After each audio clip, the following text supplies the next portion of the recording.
Hey, thank you so much, Janice. I just asked John if he wouldn't mind making me a co-host. Oh, thank you, John. You are so awesome. And just Sam, that was so beautiful. Thank you. I was totally singing. I haven't you brought back that song. I don't know if everybody remembers it. You know, it's an old Johnny Nash. My dad used to play it a lot. My mom, rest in peace, loved it.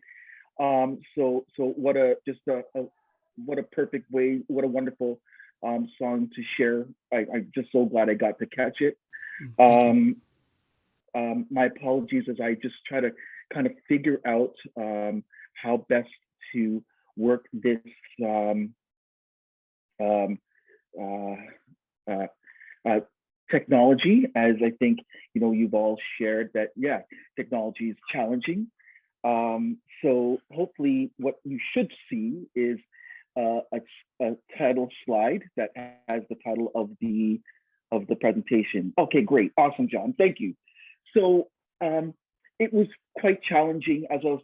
So first and foremost, Lorna and Janice, thank you very much for this humbling invitation to share with you as a school teacher, teacher activist in the public school system. And thank you, Don Heights, and board and the congregation. You are a resilient, welcoming community of diverse individuals that are promoting love, reason, freedom in religion, fostering lifelong spiritual growth, and acting for social justice in and the environment. Your values of compassion, fairness, accepting others for who they are, growing through personal growth for truth, leading democratic spirit, working for justice, and understanding that everything is interconnected um, is, that last one, I will admit, echoes the words of Martin Luther Jr. King when he said, injustice anywhere is a threat to justice everywhere. And he also went on to say whatever affects one directly affects us all indirectly. And I can never be what I ought to be until you are what you ought to be. This is the interrelated structure of reality. I did want to share with you. I heard some folks asking about Joshua. Yeah, Joshua's now turned 6, and he's my heartbeat outside of my body. My partner Anna Dalek, and we have been, obviously very grateful around the privilege that we've been able to have through this pandemic. I know that there's many folks who have lifeboats that have not been sufficient, and the pandemic has laid to bear, that. So, but they're doing well, and I know they had asked about, oh, we can't go in person this time because but Joshua kind of remembers the snacks. It's little ones too. Um, but again, also, and thank you for the land acknowledgement. We know that as an African Canadian Caribbean, my shared paths with all of our Indigenous peoples of 500 years of colonialism has left our children inheriting Mother Earth at what might be her weakest point since creation. Climate change, the increasingly extreme weather changes, the disproportionate cancers on the Athabasca First Nation rivers, the Attawapiskat, mirror the disproportionate involvement of Black youth in the criminal justice system and other educational outcomes.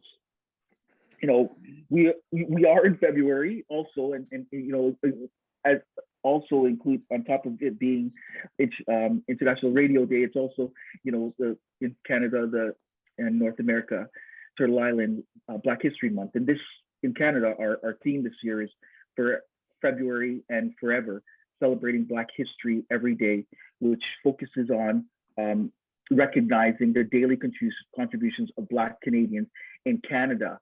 And so it's again very humbling and to congratulate all of you and be here with you as Unitarians across Canada, because reading the report from the Dismantling Racism Study Group, you've acknowledged and recognize the gap between what you say you are and your principles and aspirations, and the existence of racism within congregations and communities.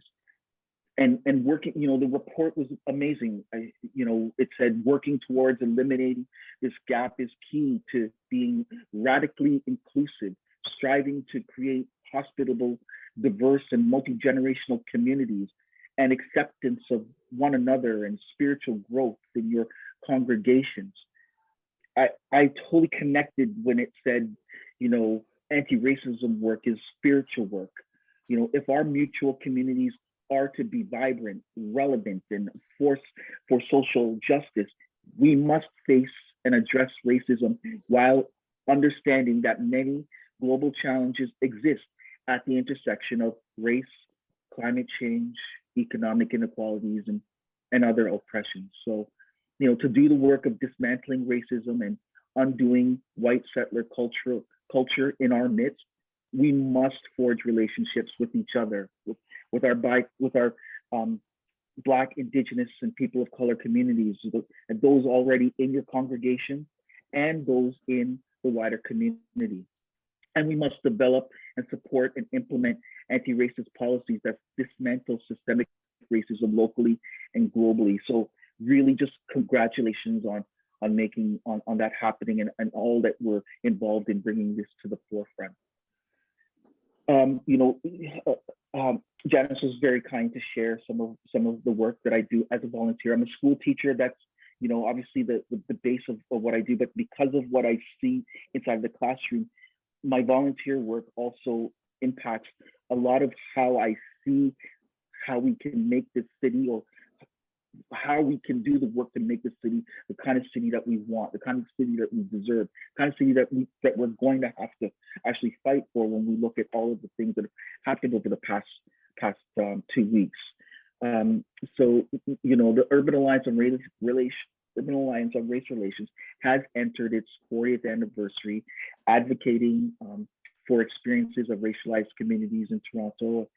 As such, we have historically commented on racialized communities and their interactions with the police. I'm also a board member of the Canadian Anti-Hate Network. Now, the Canadian Anti-Hate Network is an independent nonprofit organization made up of Canada's largest or leading, experts in research and researchers on hate groups and hate crimes.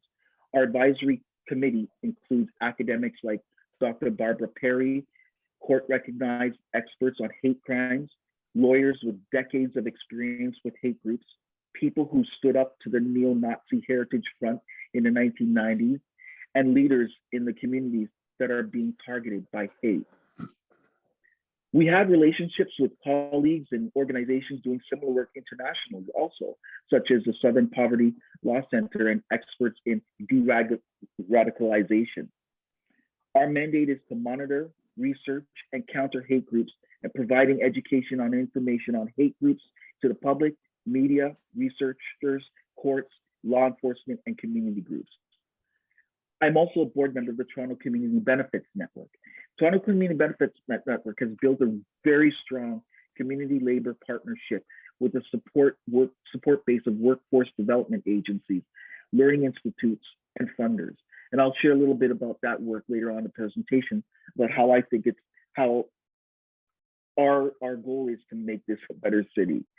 And I also volunteer my time as a board member at a different Booklist cultural center, the People's Residence, which is a nonprofit hub and destination that provides opportunities to experience the rich culture and history of Canada's African Canadian Caribbean community. So, again, when I was thinking through our conversation today, that I'm looking forward more to the Q&A. So I'm hoping the presentation kind of sets us up for that. The kind of city that we deserve, the kind of city that we're fighting for, and then the Freedom Convoy hit, right? Because Janice and I spoke, and Lorna, we connected back in November, and then so as we, I've been thinking this through, and then the convoy hit, and then so thankfully through the research that we've been doing at the Canadian Anti-Hate Network, I stand before you saying, unapologetically, that the Freedom Convoy is nothing but a vehicle for the far right. They say it's about truckers. and they've raised $10 million. But if you look at the organizers and the promoters, you'll find Islamophobia, anti-Semitism, racism, and incitements of violence. So again, through our work at the Canadian Anti-Hate Network, our research demonstrates that the crowd-funded convoy ostensibly fighting against a mandate for truckers to be vaccinated has raised over $10 million. Its organizers were previously known figures in Canada's far-right ecosystem and have publicly made Islamophobic comments. Its loudest promoter, Pat King, is a racist who has tried to incite his audience to violence more times than you can count. He's so bad that their public image, bad for their public image, that the other organizers have even tried to put some distance between them. Some convoy supporters, like the Dalagan Network, are even saying that they want this to be Canada's very own January 6th. And we've seen this now, both in Ottawa and, on the bridges that hopefully, thank goodness, it looks like everyone's hearing reports that they're cleared. But referring to the attempted insurrection, but they were specifically referring to the attempted insurrection in Washington, D.C. that led to multiple deaths and widespread arrests. Dalagan is an accelerationist movement, which means that they believe that a revolution is inevitable and necessary to collapse the current system, and it's rife with neo-Nazis. Since the start of the pandemic, COVID conspiracies have been bringing various far-right fringe elements together. Those connections between the People's Party of Canada, the Young White Supremacists of Canada First, and the Dalagan Network is one example. This convoy is the other. The mainstream media has been very slow to report on the far-right connections, just like they were in 2019, when the far right had a much smaller United We Roll convoy. Most of them had given uncritical coverage using their language and calling it a freedom convoy. We are now at the end of the second week of this siege in Ottawa, and I don't know. This is where we can have this conversation in the Q&A, but I don't know if there's an end in sight yet. The fleet of semi-trucks, half-ton pickups, SUVs, and more than a few sedans remains on Parliament Hill. While the vast majority of participants were nonviolent, violence did occur, both at and around the Parliament Hill.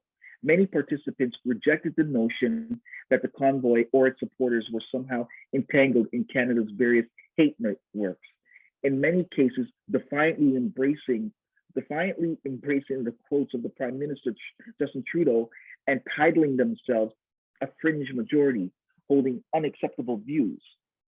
In a convoy ostensibly about human rights, others appear to push their own agenda. However, despite claims of racism and hate being unacceptable during the event by organizers, observations since the convoy descended upon Ottawa indicate that in addition to violence, both harassment, vandalism occurred throughout the downtown core. We've all seen the pictures. Journalists and their crew reported being assaulted by having cans of beer hurled at them, or attacked by convoy participants as they tried to work. Others reported harassment, as according to the Association of Journalists. We've heard stories from ambulance drivers saying that they had rocks thrown at them. This photograph from one of our researchers is one of the convoy participants performing the Heil Hitler salute. The photographer said to us, "It is unmistakably the Heil Hitler salute, thrown repeatedly in time with honking horns." So, I think, again, we can unpack more of this. You can ask me for, well, what's your proof for saying this, but, in our Q&A. But I do want to also touch on what I see as the fighting that is still happening. Just last weekend, myself and fellow education workers, school teachers, parents, other labor organizers, and just regular, just people went down to the hospital road down on University Avenue, and we walked in solidarity with the doctors who at the time were being told by the police not to wear their scrubs to work. Like, can you imagine that? The police pushed back and said, "Well, we didn't really say that," but it was hard to. It was hard. It was very hard for them not to be believable that the doctors and public health workers were told not to present themselves in public. So we said, no, we're going to make sure that you feel safe, and you're going to go there, go to work. And so we did that, together with them. It was a wonderful afternoon of solidarity. We're now seeing counter protests that are happening in Ottawa. Just last night, there was 4,000 counter protesters that walked down together in solidarity to say no to these things. So it is happening. People are realizing that we can't just acquiesce our public spaces to these fascists. And I want to hold on a second. I just need to pause for just a second. Today, we are here to stand in support of this great hospital and that great hospital. Thank you for coming. This is the largest demonstration in support of healthcare access, despite those who want to stop it, despite those who want to make us sicker. They're not going to do it, they can't do it, and they won't do it. My mother was a nurse and so damn proud of her profession, and she would never have wanted to hide her scrubs. We want healthcare workers to access these spaces without fear of violence. And we're going to make sure that Torontonians get the care they need without being harassed and threatened. Have we forgotten that Canadian Medicare is a huge pillar of pride in Canada? We are all benefiting from our social Medicare system that makes healthcare safe and accessible for all. People have lost their jobs, many have struggled financially. Day in and day out, healthcare workers have toiled under immense pressure to heal people. It's been a long 2 years, but we're here. Why? Because we will not let our healthcare system be under siege. People who care will not remain silent. Vaccines matter. Masks matter. Healthcare matter. Healthcare workers matter. Love, not hate. Love, not hate. Thank you for showing up. Thank you.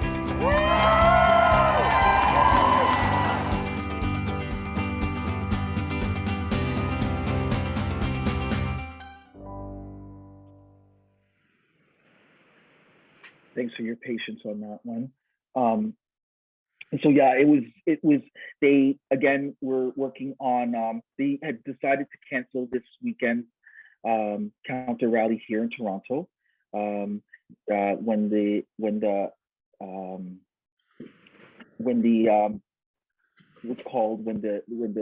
state of emergency was called. So yeah, we know that that at the same time that there are folks that want to make sure that we stand in solidarity with them. And I just wanted to share what is also happening. So just public education. We continue to have what I would call a three-tier public education system in Ontario. You have private schools, you have public schools in wealthy neighborhoods, and you have schools everywhere else. During the pandemic, the government of the provincial government made almost $500 million cut in funding that's had a profound effect on many of our most vulnerable children. We have children who are in special ed classes without an actual dedicated teacher. We're using what's called hybrid, where you're teaching children that are in front of you and children that are on a computer. And most folks that are familiar with, and even with your own grandchildren, if you ask them, is does a teacher pay enough attention to you when they have children that are physically in front of them and some of that are on a computer? Most children will say, no, I don't get enough time with my child. And so, but school boards have had to, that's the only kind of model that they've had to go to because of some of the significant cuts that have happened. But the other really frightening situation that also occurred was just over at a school in South Etobicoke, in mid-South Etobicoke, called Etobicoke School of the Arts, where we had graffiti, anti-Black racism graffiti, the N-word that was scribbled in the bathrooms of these schools. And we saw it even just last week where some anti-Semitic remarks were made by an education worker to their students, comparing the Star of David to being vaccinated. And so this public school system continues to be a site where we are seeing this racism, the anti-Semitism, and even examples of Islamophobia that is concerning. And there are solutions, in my opinion, or approaches that we should be able to take, but do we have the political will to make that happen? And again, maybe we can save that for the Q&A, because I just want to watch my time and be able to give us lots of time to interact with each other. So really quick story. As I said, I'm a school teacher. My first year of teaching, it's my third career. Went back because I knew that there was a big disparity between children who look like me from, with my skin tone versus other children from other communities in the educational outcomes. They said that, having more Black male teachers in elementary might be a good thing. And I always wanted to teach. So I went back to school, got my teacher's degree, was just so fortunate to be able to teach at the grade school that feeds into the high school that I went to. That the first 3 months I spent just really understanding where the children were at, made up a strategic plan for each one, all 35 of the students. And then at parent-teacher night, I put down this strategic plan on each one of the desks, and I waited for all the parents to come in. And that night, I had 3 of the parents that came in. Of course, those are the 3 parents that didn't, their children were doing just fine, and we didn't really need for them to come in. And so I, in Rexdale, North Etobicoke, like many of the high priority neighborhoods, you'll see this map that I'm sharing with you is David Helchansky's work down at U of T that he's done, kind of outlining where the areas of higher income and lower income are. And you'll see, based on how deep the red is, where the school that I was referring to up in North Etobicoke, but the same story plays out in areas of Scarborough, as you can see from the map also. And so when the next day, I was quite upset, like, how can they not have been here? This is so important. And so then, the next day, went over across the street. It's government housing, not to say that everybody in government housing is in that situation, but it's there because sometimes people don't have the income to be able to live in other places. So, knocked on the first door. The mom came down. Oh, hi, Mr. Barriffe. Really good to see you. I said, hey, I was hoping that you're going to be there last night. She said, you know what? I thank you. I'm sorry, Mr. Barriffe, but I had to work. I worked two other jobs. Went to the next parent. Mr. Barriffe, sorry I wasn't there. I had to, I'm taking a part-time course so I can increase my income. So we know that many, and it was just a reinforcement of so many families in our city that are struggling to put food on the table, and that they have to make significant choices of whether they earn the money to be able to keep a roof over their head and feed their children, or do they, spend more time with the children helping them read, where families who live in the blue areas a lot of times will have more time to do so. So, in the GTA, the gap between the rich and poor is most pronounced here in Toronto. The city of Toronto's levels of neighborhood inequality and polarization are almost double those of adjacent municipalities. In Toronto, you see it's where Toronto is segregated by race and income, and the numbers are ugly. The Toronto color money In Toronto, the color of money is mainly white. According to the University of Toronto researcher Debbie Telchansky in 2017, in his report to the United Way, said Toronto is no longer a city of neighborhoods. It's a city of collection of islands segregated by income. These are two Toronto, one where residents buy soon to expire produce of discount grocers, embark on epic commutes, and decide to invest in a decent car rather than try to obtain housing near transit routes. The 2017 report says that there are more low-income neighborhoods in Toronto in 1980 than there were five-income neighborhoods. In neighborhoods in 2015, while there was only 88. There's a big difference between the rich and the poor, and it's only getting worse. And this pandemic has demonstrated that the billionaires continue to line their pockets. We know that Galen Weston made, I believe the number was 900 million over the last 24 months, while removing the pay from the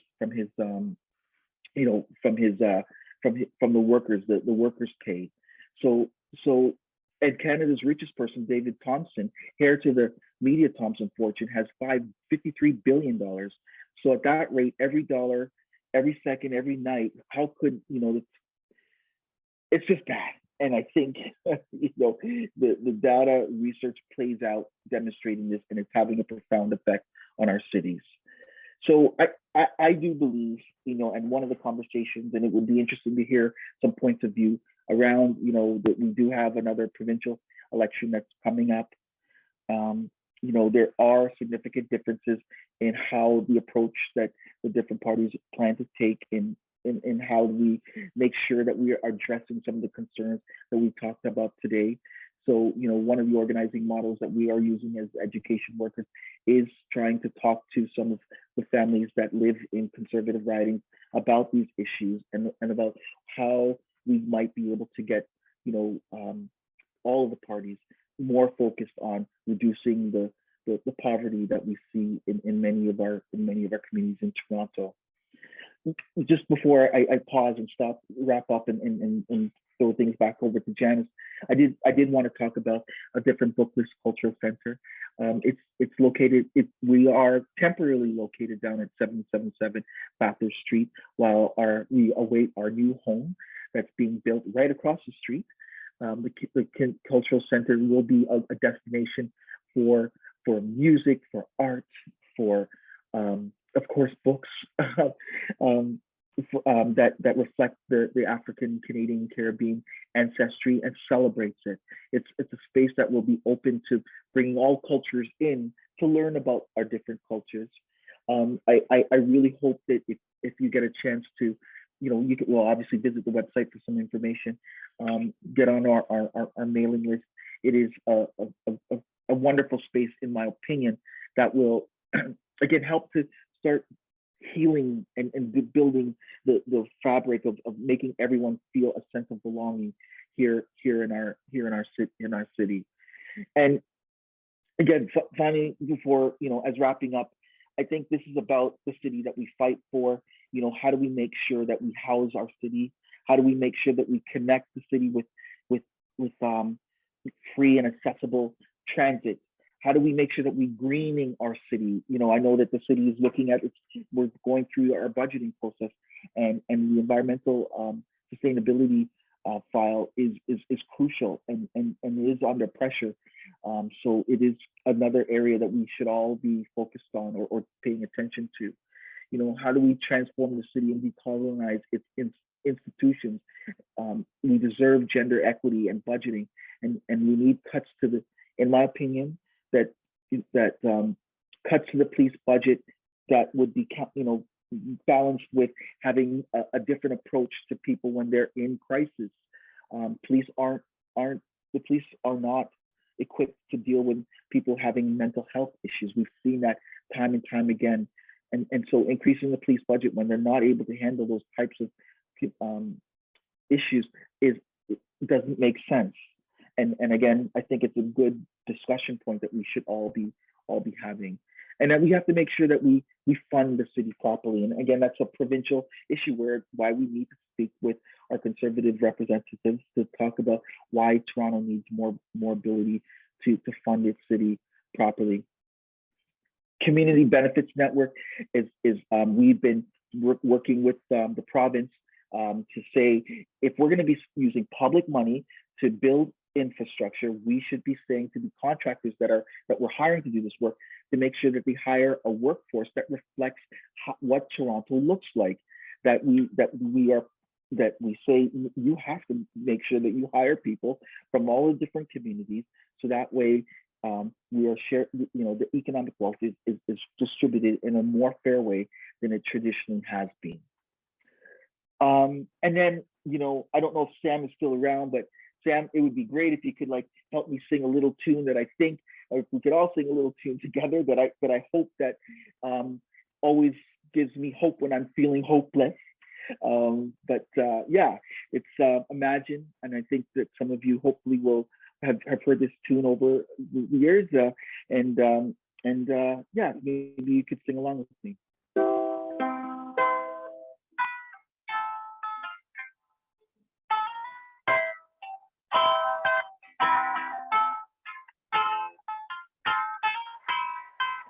Imagine there's no heaven.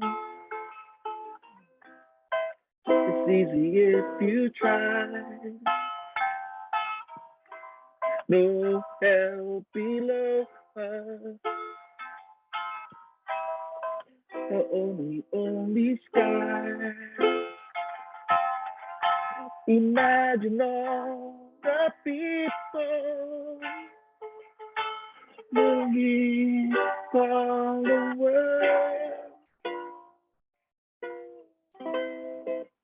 Imagine there's no country. It isn't hard to do. Nothing to kill or die for. And no religion too.